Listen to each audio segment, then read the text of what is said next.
What an incredible night on Thursday, February 9th at Ragin Coliseum. Louisiana Ragin Cajuns playing the Southern Miss Golden Eagles for first place in the Sun Belt.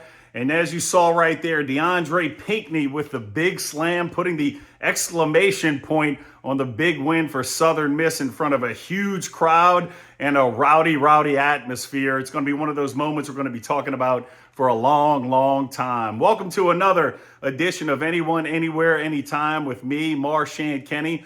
On this episode, we've got baseball coming up this weekend, so we've got a great interview, a fun interview with head Southern Miss baseball coach Scott Berry. And we've also got a good story coming from all-time Southern Miss hits leader, former baseball player for Southern Miss, Trey Sutton. I think you're going to definitely enjoy those. So last time I gave a hot take on something that I was feeling a little bit passionate about, and here we're going to go again too with this part of the show that we call Marchant's Rants.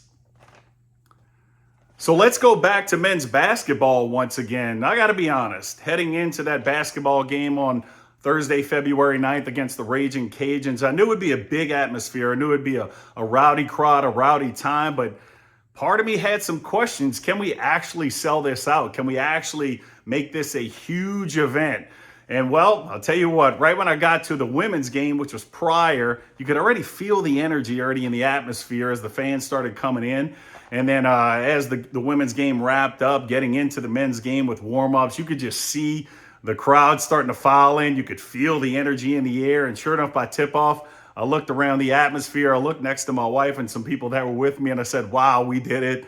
You know, we actually have a sellout, and kudos to the team for the way they played. Kudos to that student section that was so rowdy, and big time kudos to the whole night that everybody put together. It's going to be something, once again, we'll all be talking about years from now, the time that we rocked Ragin Coliseum on Thursday, February 9th. And also, I do want to give a shout out to the men's basketball team. My wife and I stayed after, and about 40 minutes after the game, we noticed that the players were still kind of hanging out 30 to 40 minutes after, still signing autographs, high-fiving, giving hugs. And I tell you what, things like that, that's what makes Southern Miss so special and why people do love being a part of it. It's just a fun, cool setting that you just can't get at a lot of other places. So once again, thank you very much, Southern Miss men's basketball, for all you're doing, putting all the smiles on our faces this year.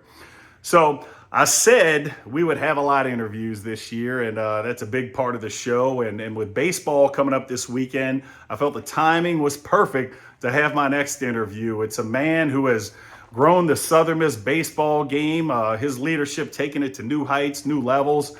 Hosted the Super Regionals last year, beat LSU in a regional on site, which was massive, and expectations are very high this year. So with all that said, let's bring in the Southern Miss head baseball coach, the man, Scott Berry. All right, everybody, we're here with the legendary Southern Miss baseball coach, Scott Berry, and what an honor that is for me. His 14th season here. He's the all-time winningest coach in Southern Miss baseball history. And just this stat I can't get enough of. There's only 2 teams in America with 6 straight 40-win seasons, and Southern Miss is one of them. And Coach, just real quick funny story, too. My son, in his room, he's got a signed picture of you, an autographed picture, man, that you gave to him. Nothing of me in his room, but he's got you up there, man. So Well, I'll tell you, I'm honored that I'm in that room and was able to meet Max that day. That was a great day, and appreciate you bringing him by on that practice before the football game. Heck yeah, it was an honor for us, man. He wanted to meet his favorite player, too, Gabe Montenegro, that day, so that was cool. Real quick, before we get in a lot of meat and gravy, you were just telling me about an Emmy you got on your shelf back there, and you beat out Michael Jordan for it. Tell me about that, man. Well, you know, that happened back in 2013.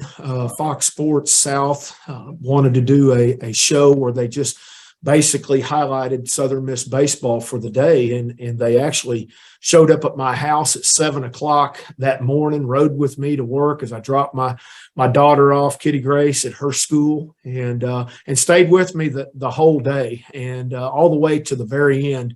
It was a great game. I think we ended up winning that game in 12 or 13 innings against Central Florida on a Friday night. Andrew Pierce just pitched a phenomenal game for us, but it was a walk-off. You couldn't have made it any better for that situation. But I don't know, probably about 4 or 5 months later, this Emmy shows up, and it's actually the Emmy that's right back here. That's awesome. Shows up, and as the story goes, we beat out Michael Jordan. Apparently, they had done something with him on behind the scenes of the Charlotte Hornets draft, when he owned the Charlotte Hornets, and it went us and them, and we edged him out. So we have one thing that we can hold on to here at Southern Miss, is that we edged out Michael Jordan, which a lot of people have not had the opportunity to do. Man, that's cool. You got all these accolades, and you got an Emmy now too, Coach. That's awesome, man. And your story, I love it, on how you got to Southern Miss. So I kind of want to do a little backdrop here. So you're from Neosho, Missouri. I'm pronouncing that correctly, correct? Neosho. Okay. No-show, Missouri. And so with that said, you find baseball at a young age, more or less. So what attracted you to baseball so much? Well, truth be known, Marshawn, baseball was my least favorite of the three. I played all three sports in the fact of football, basketball, and baseball in that order as you play them each year. So I actually signed a football scholarship out of high school, but opted to go play baseball instead in junior college. But truth be known, my favorite sport to play was basketball. I loved basketball. Okay, you teach me. Being from the Midwest, back then it seemed like it was much colder than what it is today. So you grew up a lot in a gymnasium. And unfortunately, that gymnasium also shared you getting ready for baseball after basketball was over. But I went to a junior college, Crowder College in Missouri, there in my hometown in Neosho. Played, transferred to Nicholls State. That was in 1982. Suffered a back injury that kept me from playing baseball anymore, and really just moved me into the coaching side of the sport. I finished my undergraduate degree and my graduate degrees at Southwest Missouri State, which is now Missouri State University. And then in 1990, I met Coach Corky Palmer at the ABCA convention in Nashville. I was 28 years old. First time I'd ever met him. He was with Coach Denson at the time, and we all had dinner, and I just fell in love with him. 6 months later, I'm really kind of at the end of my road of where I'm going with coaching. I didn't think it was going to be possible anymore. And he offered me a job at Meridian Community College, which I accepted. Worked with Coach Palmer for 6 years, ended up being at Meridian for 10. Met my wife there, Laura, who's a Mississippi girl from Pearl. We had our first child there in Meridian, Garen. And then 10 years later, in 2000, Coach Palmer gave me the opportunity to join him at the University of Southern Mississippi, which I didn't think twice about, and jumped on that opportunity. Yeah, getting into some of that backdrop with Southern Miss and Coach Corky Palmer. I mean, he's such a beloved figure here. How was it working closely with Coach Palmer and the relationship you two developed? Some behind the scenes stories from Coach Corky Palmer, because I know they pop up quite a bit. Well, it was a brother relationship, and you don't normally have that with an employer and employee. And that's basically what I was. I was employed by him, although it came under the umbrella of Meridian Community College and the junior college time, and then Southern Miss here when we moved down here. But ultimately, he was my boss. But we were partners in what we did. We shared that passion for the game of baseball. I credit him with how I learned about coaching, because he really had a long leash, I should say, and let you coach. I mean, he wasn't a micromanager. He gave me the responsibility and accountability of what my role was as an assistant coach, and let me go. And to this day, that's how I do my own staff. I think that it taught me well. It prepared me for the head coach position that I hold now. And I hope it does the same with others. But man, I credit so many people with where I am today, but nobody could be credited more than Corky Palmer. Oh, that's awesome. And I saw a good story, and you tell me if this is true or false. But when you left Meridian to become the assistant under Coach Palmer, I believe in 2001, they said they'd match your pay. but you chewed tobacco at that time, am I correct? And they said, Oh, yeah. man, they give you all the tobacco you wanted if you came there also. So was it the tobacco to match pay, or was it working for Corky? Because there's $3.50 a bag back then. What sealed the deal was the tobacco. You know, at the time, of course, I haven't chewed since 2007. I was able to drop it in 2007 after 35 years of chewing tobacco. I hate to admit that, but it did dominate my life, unfortunately. And I was able to move past it in 2007 and haven't had one since. But yeah, he said, he was adamant about getting me down here. We had so much success together at Meridian. And we felt like we could do the same thing here at Southern Miss. He said, I'll match your pay. I said, okay. He got it done. Mr. Giannini agreed to it. He called me back, said, what do you think? I kind of hem-hawed a little bit. He's like, gosh, dog it, boy. You told me if I matched it, you'd come. What about if I give you all the free tobacco that you can chew? And I was like, really? And at that time, I mean, a pouch of tobacco was like $3. Well, and, we both went through it pretty quick. And I was like, are you serious? And he was like, yeah, I'm serious. I got a guy that gives me free tobacco. You'll have free tobacco. And I was like, well, then I'm coming. So that was the deal breaker back then in 2000. Oh, that's fantastic, man. And yeah, you and Coach Palmer, obviously people know, was very type of brother relationship y'all had, real close. And man, it kind of culminated his end of his head coaching career in 2009 at the College World Series. Man, some stories from that season behind the scenes, because that's just legendary. Southern Miss making CWS. Honestly, people, they don't remember, we were not having a great season at all. As a matter of fact, we were kind of, we were dropping some series there, and I'll never forget the day that he called me down behind our dugout. He said, come on, I need to tell you something. We walked down there and I said, what you got? He's like, this is it. I'm like, what are you talking about? He said, I'm done. After this year, I'm done. And I was like, are you serious? And he was like, I'm going to do everything I can to help you get this job. But, I just feel like that my time has come to an end, and I'm just wore out and everything else that happens when you make that decision. And I said, okay, well, then we got hot in the conference tournament and made it to the championship game to get beat. But still, we felt like we had done enough, and so did the NCAA committee that gave us an at-large bid. And then, honestly, Marchant, we went to Georgia Tech. We won that regional. We went to Florida, which is always a tough place to play, in Gainesville. We win that in 2 games to go to Omaha, which was our first and only trip to Omaha, and what is always proving to be a very tough challenge for any team to get there at the end of the year. So it couldn't have been a better ending for Coach Palmer. I will tell you, he did leave me with some pressure there coming off retiring after going to Omaha. And then, of course, when he left Meridian Community College, we had just finished runner-up in the national championship game. We'd lost 4-3 to Northeast Texas State in the championship of the Division I NJCAA World Series. So he left me with a high bar to try to meet. So, but I told him, when we came back from Omaha, I told him, I said, Coach, I want you to know.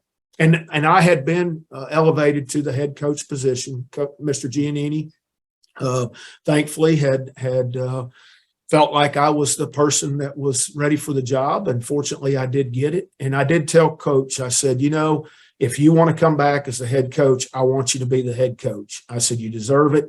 They'll maybe pay you what you are deserved now, what you should have been paid for a long time.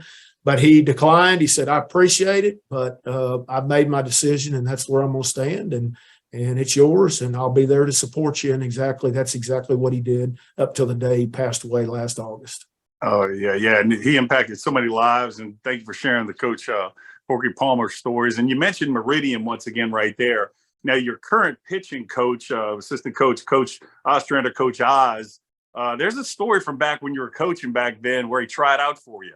And it didn't quite, go up to par, and then he didn't make it for you. Can you tell that story, man? That's really neat. Man, these stories you've gotten out. You've done your research on this. So, I guess in 1992, I think it was, Christian Ostrander is who we're talking about. He's known as Coach Oz to those around here. He's my associate head coach, outstanding pitching coach, outstanding baseball guy, but more importantly, just outstanding person, and something that we've had a great track record of, I feel like, in our staff here, and he meets all those. But back in '92, he was a young man that had grown up in East Texas around Marshall. His dad had taken a job up in Syracuse, so he was actually graduated from Syracuse, New York, a high school up in there, but wanted to get back to the South and play baseball, and Mississippi was strong in the junior college baseball circuit. So he came and actually worked out for us at Meridian, and I just felt like, that where he checked all the boxes as the character, his personality, everything that we're looking for, might have been a little light on the mound, what we were looking for, and honestly, what we were capable of getting at Meridian. And of course, he loves to say that he pulled me off a deer stand, and I was upset that I had to come in from a hunting trip to watch him work out. That's why I didn't offer him the opportunity. So I don't really remember all that, but that's what he claims. But you know what? Very fortunate that our paths crossed again. I stayed in touch with him. Obviously, he went to Mississippi Delta.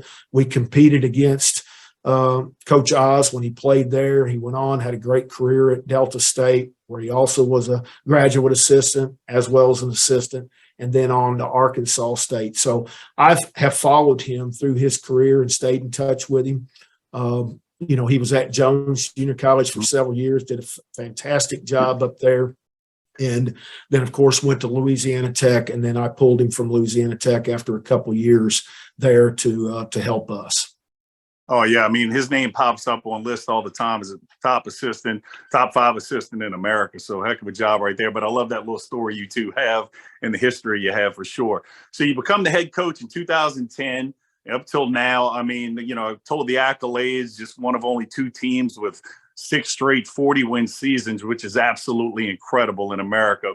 But man, a lot of stories have been made through then. What's some that really stick out to you for over those 14 years? I mean, you've done a lot, man. The teams have done a lot. So what's maybe something, a couple here and there you want to share with the audience? There's so many probably, Marshawn. I tell you what, the thing that I look at is just I'm starting my 14th year as a head coach, 23rd year here at Southern Miss, and just the blessings that have been placed in my life with the young men that we've had in our program, that we've helped, I hope, develop not only as baseball players, but more importantly as young men who will someday be fathers and who will be husbands, and all those things that are going to impact everybody else, not just their immediate families, but those that they come in touch with, their coworkers, and how they choose to impact lives. And, those, I don't know if there's any just one story, that I can just come out and share.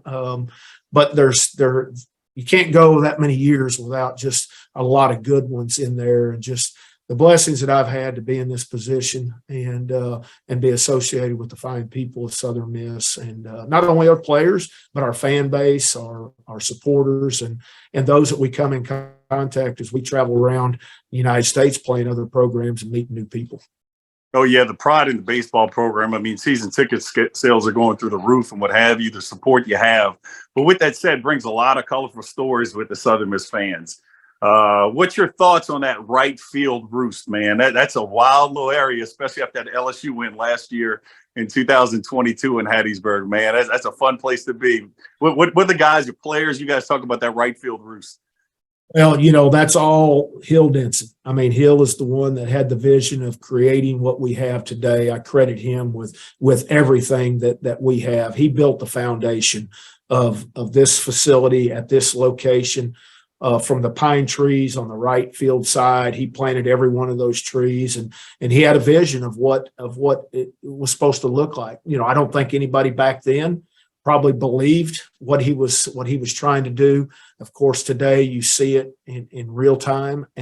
But the right field roost, no greater support than those people out there, the men and women, the children, the families, the generations that have grown up watching Southern Miss baseball, that were young kids playing games down there behind the fence, throwing balls over the fence during the game. We're having to stop the game. It really doesn't bother me because I know people are having a good time. It's kind of like a baby crying in church. There's no better sound.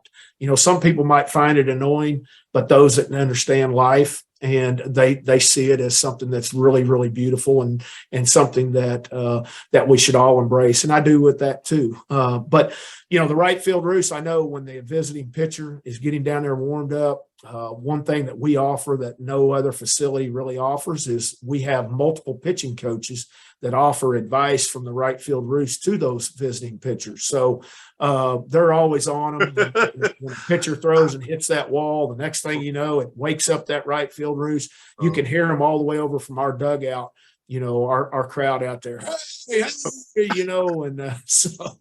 I look over there at the first base dugout, and every one of those kids and coaches look down there like, what just happened? So, we've got their heads on swivels everywhere here at Pete Taylor Park. Oh yeah, Pete Taylor Park, the Pete Taylor Magic, man. It's got its own thing. And you speak of colorful fans, man. Do you ever hear that guy, the throw it in the dirt guy? Does he ever, catch your ear? Well, a very good friend of mine. Absolutely. Yeah. I hear him all the time and do a lot of hunting with him. So he loves Southern Miss. He loves Southern Miss baseball. And, he just brings another element to game day atmosphere here at Southern Miss. That person would be Brad Baggett. There you go. So throw it in the dirt, guy. But speaking of last season, so much happened, man. And I just got to ask you about one of my own personal favorite memories in 2016. We're hosting Rice for the Conference USA Baseball Championship. It's 3-1, bottom of the ninth. And then one of the prettiest relay throws you'll ever see. And Chucky Richardson gets it, makes the tag. It was like the timing was just one of the most beautiful sports plays you'll ever see. Chucky throws the glove down. People go nuts, man. Can you talk about just that moment? Because the crowd just went ballistic on that one. Yeah, Storm Cooper, what was left out in that, Storm Cooper, who was one of our pinch hit guys. I mean, he's the guy, and he pinch hit there in the ninth, top of the ninth, and delivered that third run, RBI for us, which was proved to be the winning run when it was all said and done. Rice was the home team there in our facility. In that championship game. So we go to the bottom of the ninth and they get runners on at first and second. And, the tying run is at first base. Long single out into left center. Jake Sandlin, Nick's older brother, he cuts it off. And what's crazy is that there were four people that touched that ball. There was Jake that fielded it. There was Nick Dawson, our shortstop, that caught it from Jake. Nick throws it to Timmy Lynch, who's our first baseman, who then throws it to Chucky Robinson at the plate to get the last out of the game and the potential tying run, who tried to score from first base. But, perfectly executed relay. I tell people all the time, we never did it that good in practice, to be honest with you. And I really never have seen in all my years where that first baseman that close to the catcher cut it off and relayed it there. It was almost like the Derek Jeter play down the first base line in that World Series where he came out of nowhere, cut it off, and just shoveled it like a veer option to the catcher. But Timmy was right there. My first thought was, that daggum Timmy, he's always got to get himself involved in it. So later I was talking to Chucky, and I said to Chucky, I said, what about Timmy cutting that ball off? He's always got to be involved. And he's like, Coach, he said, I'm glad he cut it off because it was offline. I was like, really? And he said, oh, yeah. Well, what people don't understand, we were just talking about that play, Keller Bradford and myself yesterday, who's our player development and director of operations. We were talking about that play yesterday at practice. And we're talking about how hard that throw is that Timmy had to Chucky, which wasn't a very large distance at all. Everybody thinks that's an easy throw, but you would much rather have a lot of real estate to make a throw where you could throw it hard than something close and, like trying to throw a dart. But Timmy, being the baseball junkie that he is, and just being the athlete that he is, he made that perfect throw to Chucky that was able to put that tag on. Of course, we had 5,000 people that just erupted in the stands. And maybe the best walk-off defensive play that I've ever been involved with or have seen in my life, honestly. Wow, the amount of detail right there, and it's just one play, but it's beautiful. Anybody that's seen it, I've watched it 100 times at least. And what's crazy, Marchant, is that I would have people later email me, particularly little league coaches and really just coaches of all levels, saying that's the best instructional relay that they could show their team how to execute it. I mean, Wow. I think they understood the perfection, the mechanics that went involved into that play to make that play and execute that play to our success. No doubt about it. And, all these mechanics, all the skills you got to have in baseball and, all the coaching, what have you, to get everything right. Baseball, a team, they're full of characters. Let's be honest. A lot of type A guys, a lot of fun-loving guys. How do you build chemistry? I mean, you're talking to maybe a coach listening to this too, working on team chemistry. How do you recommend building chemistry in the team? Well, I think it starts with leadership inside the locker room. Your upperclassmen who have been invested in your program and understand what it takes to be successful and the unselfishness that people have to have. Maybe they went through it themselves. Maybe they came in and a bit selfish. I think when you enter a new situation, you enter that situation to be successful and not getting the opportunity creates that wall that you're not going to be. But at the end of the day, you have to understand what your role is and what you have to do to be prepared to help that team win. And certainly we talk about it from the outside the locker room as coaches, but those guys on the inside have to live it. And 100% that chemistry has to be built from inside that locker room. The earlier a team gets that chemistry, obviously the earlier they're going to have success. Last year was the earliest any team that I've been associated with was able to establish that chemistry, and it took us all the way to the end of the season. 47-19, our third regional that we've hosted. We beat LSU with our backs against the wall. Then obviously we lose out our first super regional that we've ever hosted. We lost out to arguably the best team in the country at that time, Ole Miss, and they went on to prove it. So, but if we didn't have that chemistry, Marchant, we wouldn't have been successful. And I tell these guys at the beginning of the year, the one thing that all 8 teams have when they get to Omaha is they have chemistry. They have figured out their roles. They've accepted their roles. They've blocked out the voices outside the program, whether it be their family, whether it be their advisors, their high school coach, their junior college coach, their travel coach, all saying, well, I don't know why they're not playing you. You ought to be playing. At some point you become the man and you become accountable for who you are and what you're supposed to do. And it's not riding the voices of other people. And I think once you're able to get rid of those voices and really commit to your team and your teammates and be accountable to them, then your chemistry will start developing and showing up. And Coach, getting into 2022 season, you brought that up again. I say the Southern Miss baseball team beating LSU on campus is the biggest on-campus win of Big Three sports ever. To me, it'd be like if Southern Miss football beat Alabama in a playoff at the Rock. I mean, I really do consider that. But you said you had an uphill fight. You had to win 3 games. You had LSU on that Sunday, and then you had Kennesaw State the next day, and then you had to beat LSU again. Mm-hmm. The beginning of that gauntlet to start LSU, you know what you got to do these 3 games. What's your mindset, man, getting this team right for what's ahead? I mean, this is huge.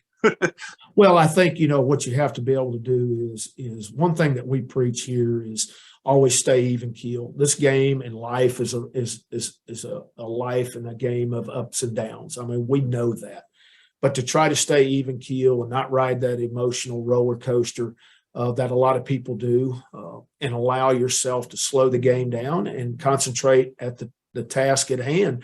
And it's a one game by one game approach. And when that game's over, there's nothing you can do about it. You have to focus on the next game, not the next 2 games, not the next 3 games or a week from now. It has to be that next game. And I think that's what that team did. When we lost to LSU on that Friday night after having a lead and, everything looked like it was in our favor. And then, of course, LSU came back to beat us.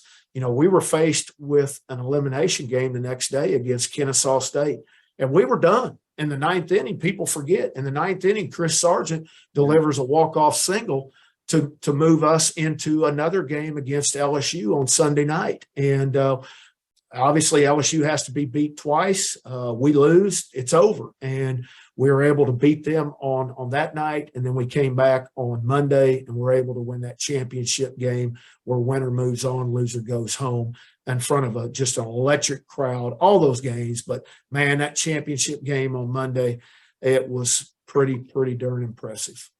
Yeah, I was out in the right field, Bruce, for that one, man. About lost my mind. I'm a Louisiana guy, so that's a big deal here. Going into this season, 2023, I mean, a lot of expectations now. Southern Miss baseball's elite now. You are coaching, the bullseye's on you. You lose a guy like Gabe Montenegro. You talk about chemistry. I mean, he was one of those leader type guys rallied around him, the fans, what have you. How do you overcome when you lose a kind of one of those really recognized guys like Gabe?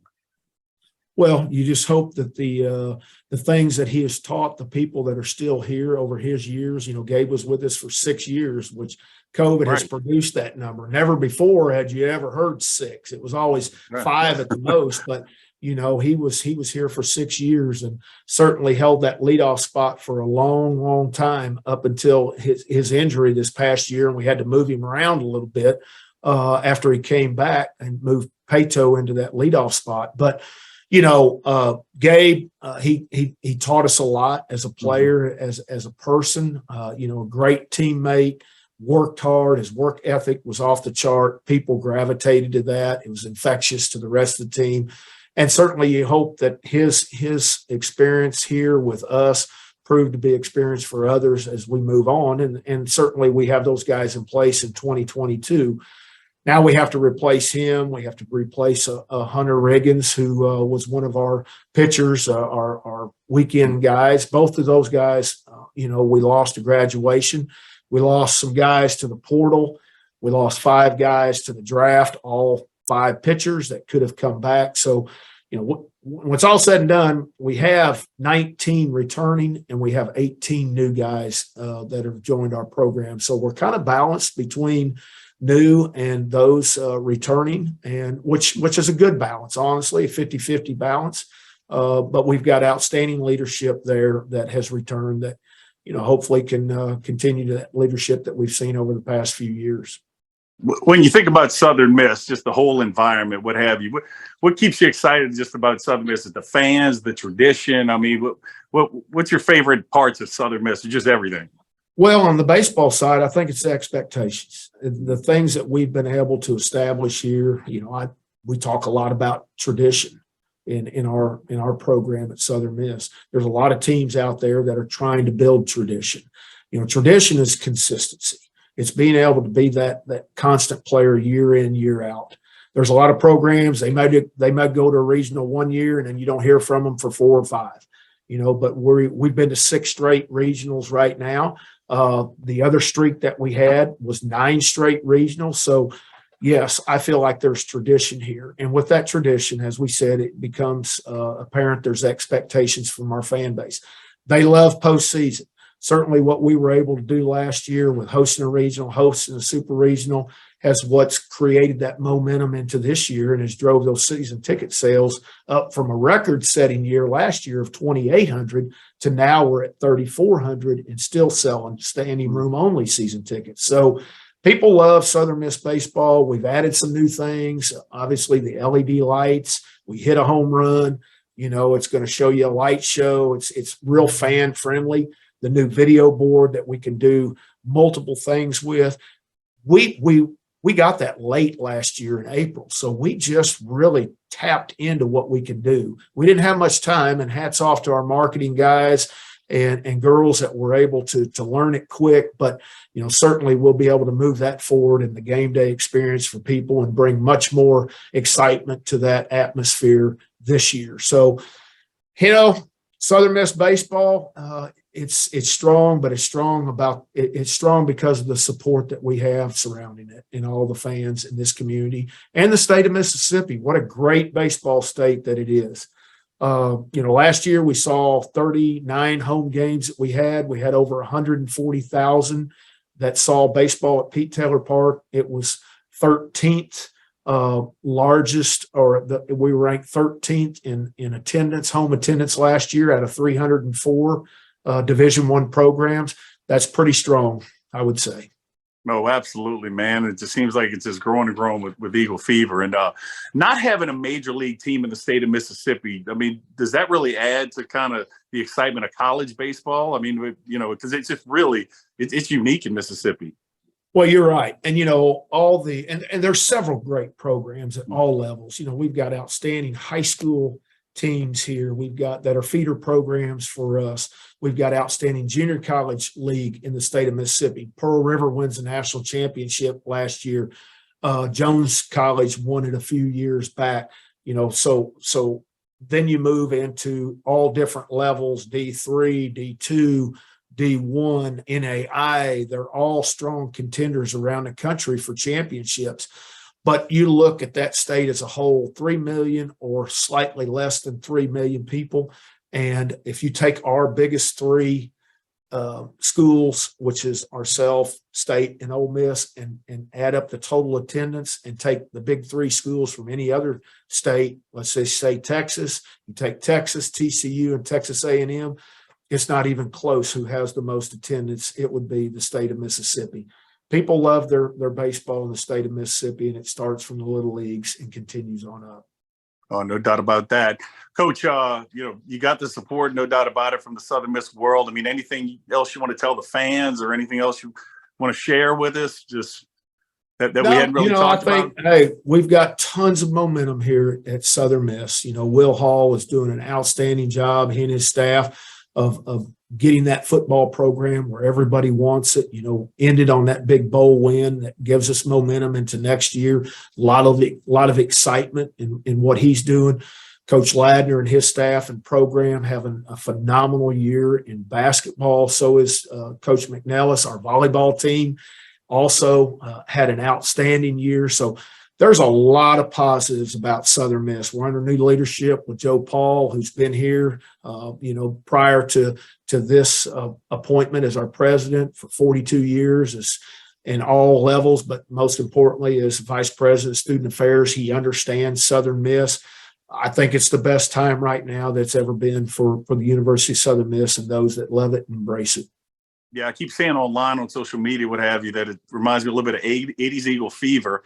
You know, that back then you couldn't really put a finger on what was going on, but something's going on, and it's pretty dang exciting. So, but Coach Berry, I appreciate all your time today. You know, I think the world of you. Like I said, the son's got a signed picture of you in his room up there, man. So, well, Marshawn, thank you, and thank you for spreading the love and the word of Southern Miss to everybody.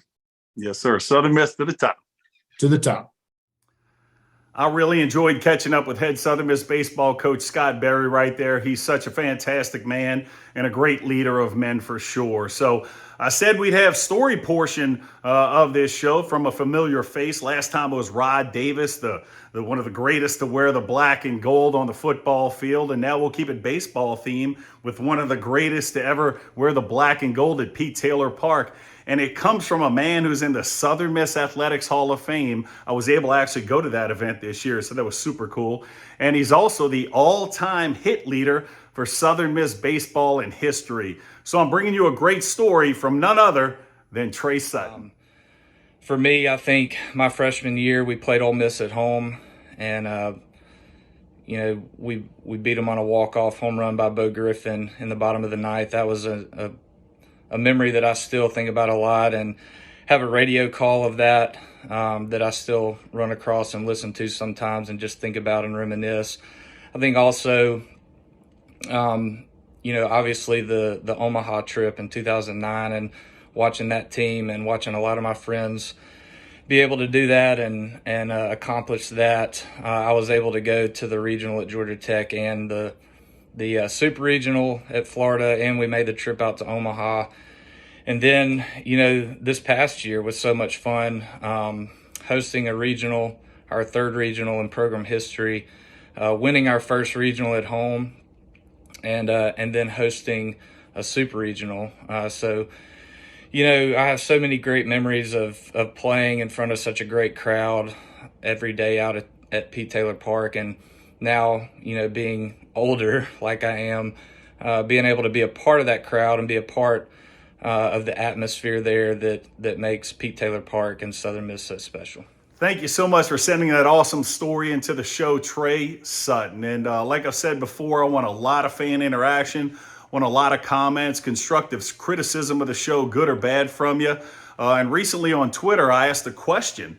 I said, what did you love most about that Southern Miss men's basketball game on February 9th, the one with the Ragin Cajuns and the Golden Eagles? Had a lot of comments come in, and like I always say, I wish I could get to them all, but I got to some, and it's going to be in a segment we're going to call For and Out.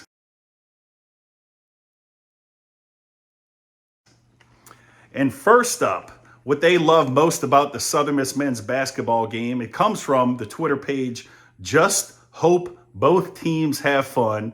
And that page said, Hase turning it on in the second half, Alvarez having his best game of the year, Mo with some clutch D, AC doing AC things, Pink staying on fire, Cardano's constant energy, the players feeding off the crowd, too many faves, not enough Twitter characters, hashtag SMTTT. Great comments from the Twitter page. Just hope both teams have fun. Next up, Marie Willoughby said, just before halftime, when we were 10 points down and began to cut the deficit and the fans became so energetic, spurring the momentum, you could feel the energy and the turning of the tide. Of course, seeing the team's success in front of a huge home crowd, so deserving. Great comments, Marie. The team and the fans were so deserving of a night like that. Next up comes from James Hutto, a big-time Southern Miss fan. James said, the steal and the amazing pass from Alvarez to Pinckney and his ensuing slam, it brought the house down, and that slam dunk from Pinckney at the end of the game definitely brought the house down, almost knocked the roof off of Reed Green Coliseum. I've seen that play so many times right now. And finally, we've got a comment from legendary Mississippi High School football coach Bobby Hall, and he says, simply put, the final score. And that's right, the final score really was the best part of it, winning that game in front of a big crowd. So thanks for all the comments. Please keep sending them in. And that's it for this episode of Anyone, Anywhere, Anytime. Hopefully you enjoyed that. We'll bring another show Tuesday, and every Tuesday after that, we'll be coming for you strong. All I ask is for, if you're watching this on YouTube, please hit that subscribe button. We definitely want this show to be around for a long time to bring you a lot of good content. And if you're listening to this on Apple or Spotify, what have you, please hit that like or subscribe as well over there, and spread the word too if you don't mind. If you see the guests from this show, tell them good job. If you see the people telling the stories, tell them good job also. So until next time, for Anyone, Anywhere, Anytime, as always, it's Southern Miss to the top. Thanks again for tuning into the show. Make sure to subscribe to our YouTube channel and leave a comment. Join us next Tuesday when I talk to Southern Miss head football coach Will Hall and legendary Mississippi High School football coach Bobby Hall.